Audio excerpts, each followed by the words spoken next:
तो आइए सुनते हैं रविंद्रनाथ टैगोर की कहानी अनमोल भेंट। रायचरण 12 वर्ष की आयु से अपने मालिक का बच्चा खिलाने पर नौकर हुआ था। उसके पश्चात काफी समय बीत गया। नन्हा बच्चा रायचरण की गोद से निकलकर स्कूल में प्रविष्ट हुआ। स्कूल से कॉलेज में पहुंचा, फिर एक सरकारी स्थान पर लग गया। किंतु रायचरण अब भी बच्चा खिलाता था। ये बच्चा उसकी गोद के पाले हुए अनुकूल बाबू का पुत्र था। बच्चा घुटनों के बल चलकर बाहर निकल जाता। जब रायचरण दौड़कर उसको पकड़ता तो वो रोता और अपने नन्हे नन्हे हाथों से रायचरण को मारने लगता। रायचरण हंसकर कहता, हमारा भैया भी बड़ा होकर जज साहब बनेगा। जब वो रायचरण को चच्चा कहकर पुकारता तो उसका हृदय बहुत हर्षित होता। वो दोनों हाथ पृथ्वी पर टेक कर घोड़ा बनता और बच्चा उसकी पीठ पर सवार हो जाता। इन्हीं दिनों अनुकूल बाबू की बदली परिया नदी के किनारे एक जिले में हो गई। एक स्थान की ओर जाते हुए कलकत्ते से उन्होंने अपने बच्चे के लिए मूल्यवान आभूषण और कपड़ों के अतिरिक्त एक छोटी सी सुंदर गाड़ी भी खरीदी। वर्षा ऋतु थी। कई दिनों से मूसलाधार वर्षा हो रही थी। संध्या का समय था। बच्चे ने बाहर जाने के लिए आग्रह किया। रायचरण उसे गाड़ी में बैठाकर बाहर ले गया। खेतों में पानी खूब भरा हुआ था। बच्चे ने फूलों का गुच्छा देखकर जिद की। रायचरण ने उसे बहलाना चाहा, किंतु वो ना माना। विवश रायचरण बच्चे का मन रखने के लिए घुटनों घुटनों पानी में फूल तोड़ने लगा। कई स्थानों पर उसके पांव कीचड़ में बुरी तरह धंस गए। बच्चा तनिक देर मौन गाड़ी में बैठा रहा।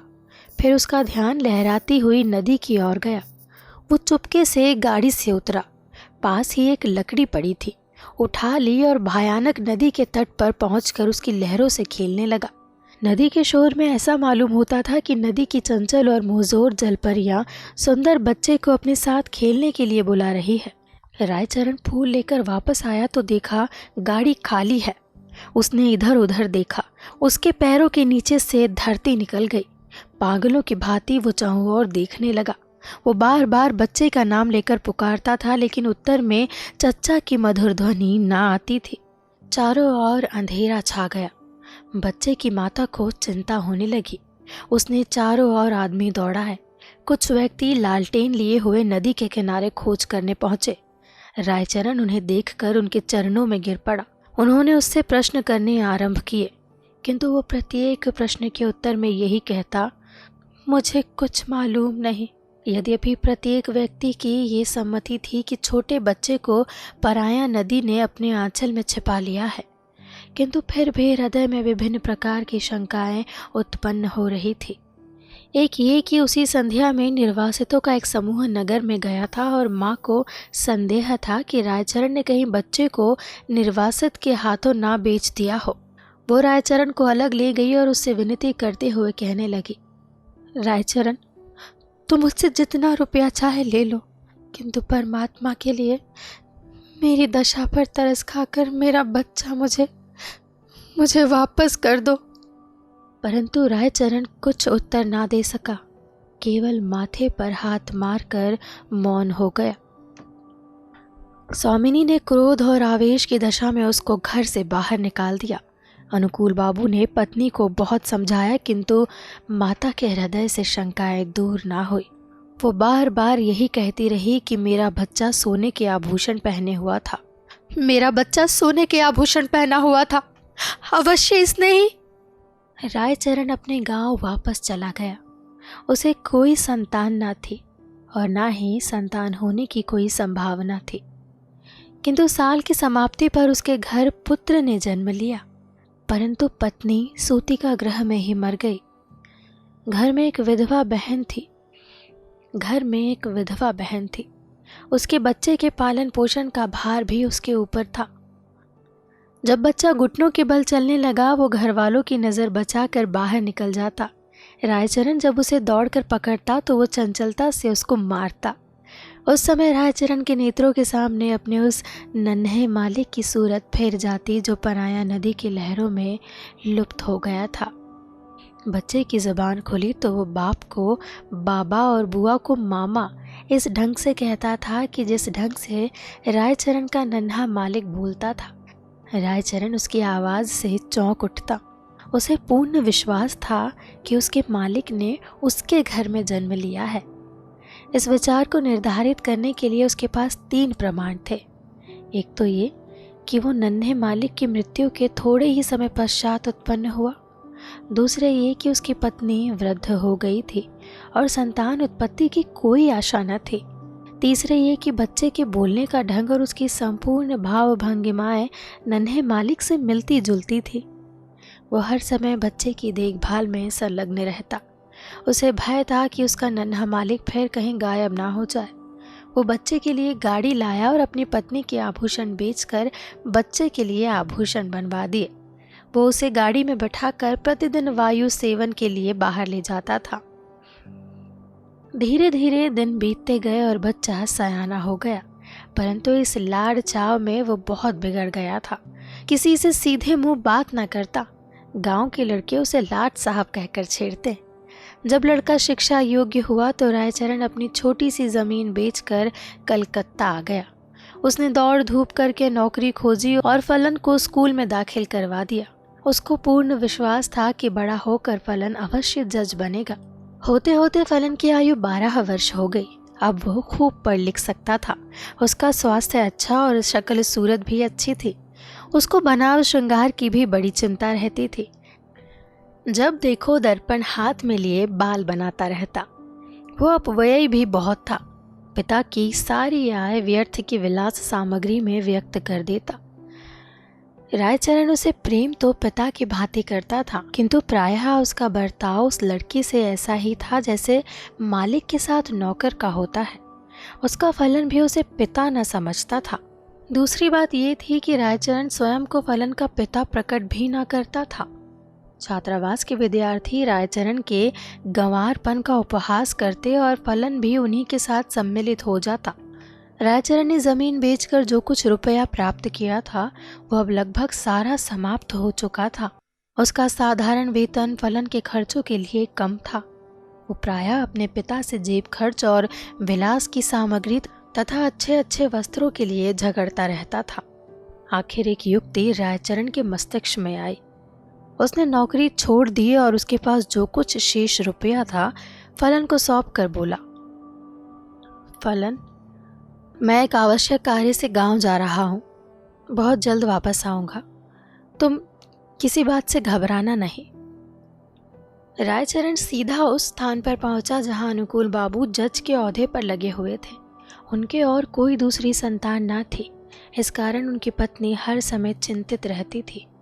अनुकूल बाबू कचहरी से वापस आकर कुर्सी पर बैठे हुए थे और उनकी पत्नी संतान उत्पत्ति के लिए बाजारू दवा बेचने वाले से जड़ी बूटियां खरीद रही थी।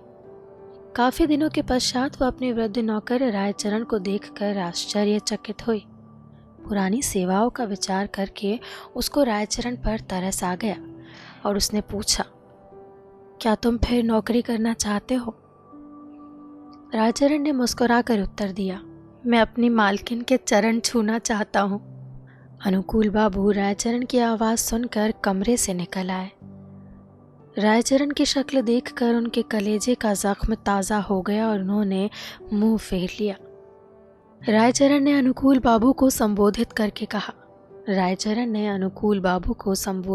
कहा, सरकार, आपके बच्चे को पराये ने नहीं बल्कि मैंने चुराया था। अनुकूल बाबू ने आश्चर्य से कहा, तुम ये क्या कह रहे हो? क्या मेरा बच्चा वास्तव में जिंदा है? उसकी पत्नी ने उछल कर कहा, भगवान के लिए बताओ, कहाँ है मेरा बच्चा? रायचरण ने कहा, आप संतोष रखें, आपका बच्चा इस समय भी मेरे पास है। अनुकूल बाबू की पत्नी ने रायचरण से अत्यधिक विनती करते हुए कहा, मुझे बताओ कहाँ है वो? रायचरण ने कहा, मैं उसे परसों ले आऊंगा। रविवार का दिन था। जज साहब अपने मकान में बेचैनी से रायचरण की प्रतीक्षा कर रहे थे। कभी वो कमरे में इधर उधर टहलने लगते और कभी थोड़े समय के लिए आराम कुर्सी पर बैठ जाते। आखिर 10 बजे के लगभग रायचरण ने फलन का हाथ पकड़े हुए कमरे में प्रवेश किया। अनुकूल बाबू की घरवाली फलन को देखते ही दीवानों की भांति उसकी ओर लपकी और उसे बड़े जोर से गले लगा लिया। उसके नेत्रों से अश्रुओं का समुद्र उमड़ पड़ा। कभी वो उसको प्यार करती, कभी आश्चर्य से उसकी सूरत तकने लग जाती। फलन सुंदर था और उसके कपड़े भी अच्छे थे। अनुकूल बाबू के हृदय में भी पुत्र प्रेम का आवेश उत्पन्न हुआ, किंतु जरा सी देर के बाद उनके पितृ प्रेम का स्थान कानून भावना ने ले लिया और उन्होंने रायचरण से पूछा, भला इसका प्रमाण क्या है कि ये बच्चा मेरा है? रायचरण ने उत्तर दिया, इसका उत्तर मैं क्या दूं सरकार? इस बात का ज्ञान तो परमात्मा के सिवाय और किसी को नहीं हो सकता कि मैंने आपका बच्चा चुराया था। जब अनुकूल बाबू ने देखा कि उसकी पत्नी फलन को कलेजे से लगाए हुए है तो प्रमाण मांगना व्यर्थ लगा। इसके अतिरिक्त उन्हें ध्यान आया कि इस गंवार को ऐसा सुंदर बच्चा कहाँ मिल सकता था और झूठ बोलने से क्या लाभ हो सकता है।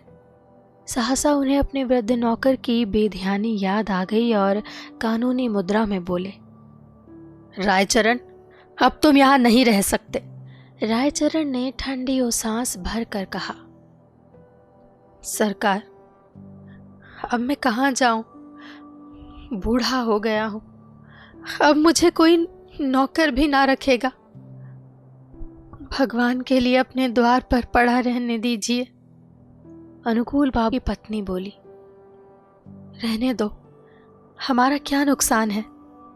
हमारा बच्चा भी इसे देखकर प्रसन्न रहेगा। किंतु अनुकूल बाबू की कानूनी नस भड़की हुई थी। उन्होंने तुरंत उत्तर दिया, नहीं, इसका अपराध बिल्कुल क्षमा नहीं किया जा सकता। रायचरण ने अनुकूल बाबू के पांव पकड़ते हुए कहा, सरकार, मुझे ना निकालिए। मैंने आपका बच्चा नहीं चुराया था, बल्कि परमात्मा ने चुराया था। अनुकूल बाबू को गंवार की इस बात पर और भी अधिक क्रोध आ गया। बोले, नहीं, अब मैं तुम पर विश्वास नहीं कर सकता। तुमने मेरे साथ धोखा किया है।